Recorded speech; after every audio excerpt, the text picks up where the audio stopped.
En ce temps-là, l'empereur Auguste publia un édit qui ordonnait le recensement de tous les habitants de l'Empire. Ce recensement, le premier du genre, eut lieu à l'époque où Quirinius était gouverneur de la province de Cyrée. Tout le monde allait se faire recenser, chacun dans sa localité dont il était originaire.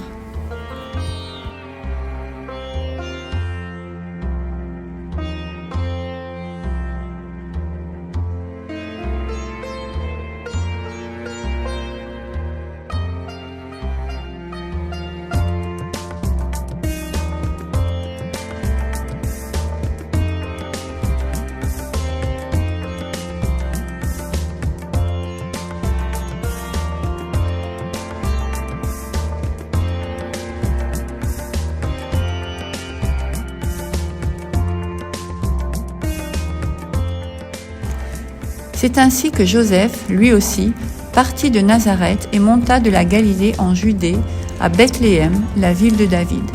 Il appartenait, en effet, à la famille de David. Il s'y rendit pour se faire recenser avec Marie, sa fiancée, qui attendait un enfant.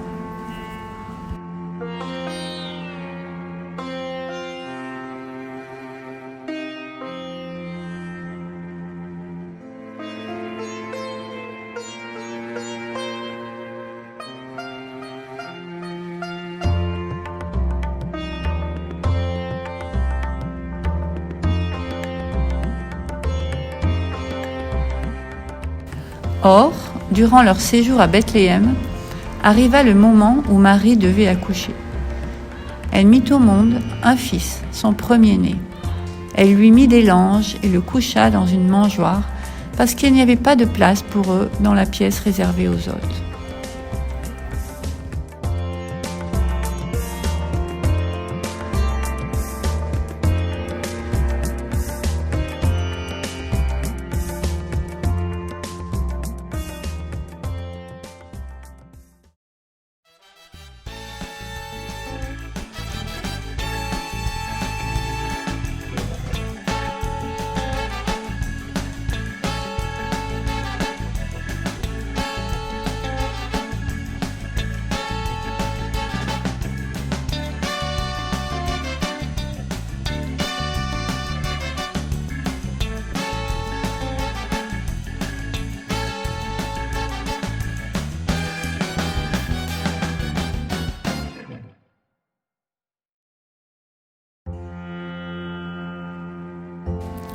Dans les champs environnants, des bergers passaient la nuit pour garder leurs troupeaux.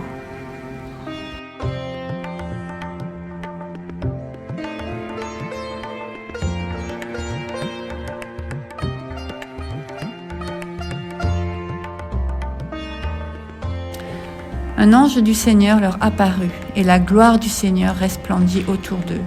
Une grande frayeur les saisit.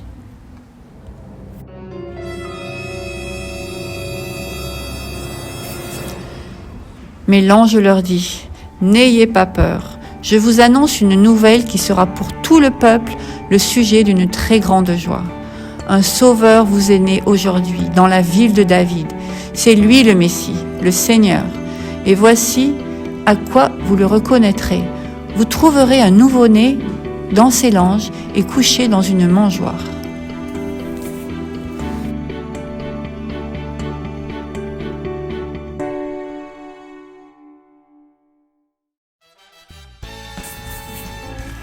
Et tout à coup, apparut aux côtés de l'ange une multitude d'anges de l'armée céleste qui chantaient les louanges de Dieu. Gloire à Dieu au plus haut des cieux et paix sur la terre aux hommes qu'il aime.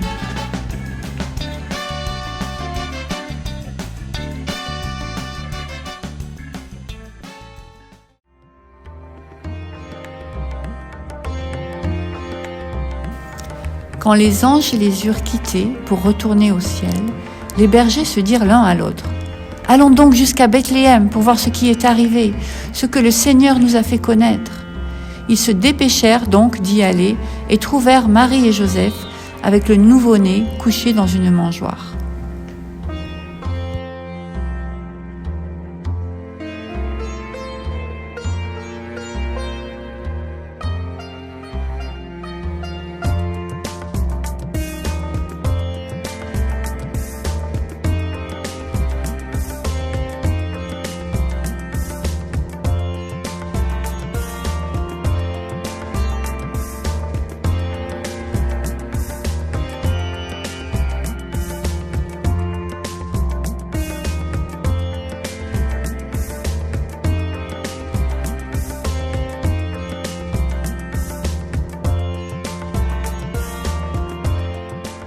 Quand ils le virent, ils racontèrent ce qui leur avait été dit au sujet de cet enfant. Tous ceux qui entendirent le récit des bergers en furent très étonnés.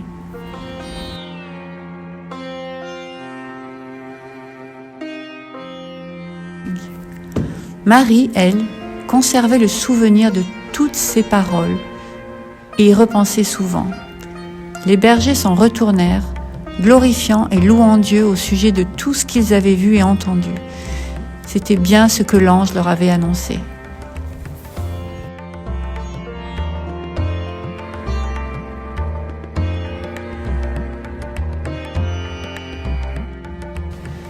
Jésus était né à Bethléem en Judée, sous le règne du roi Hérode. Or, des mages venant de l'Orient arrivèrent à Jérusalem. Ils demandaient « Où est le roi des Juifs qui vient de naître ?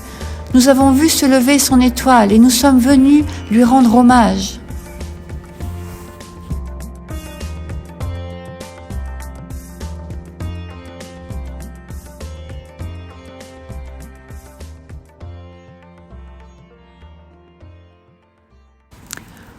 En revoyant l'étoile, les mages furent remplis de joie.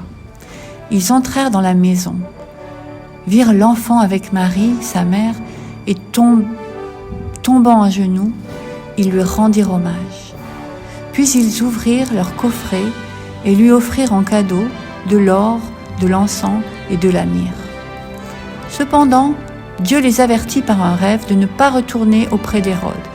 Ils regagnèrent donc leur pays par un autre chemin.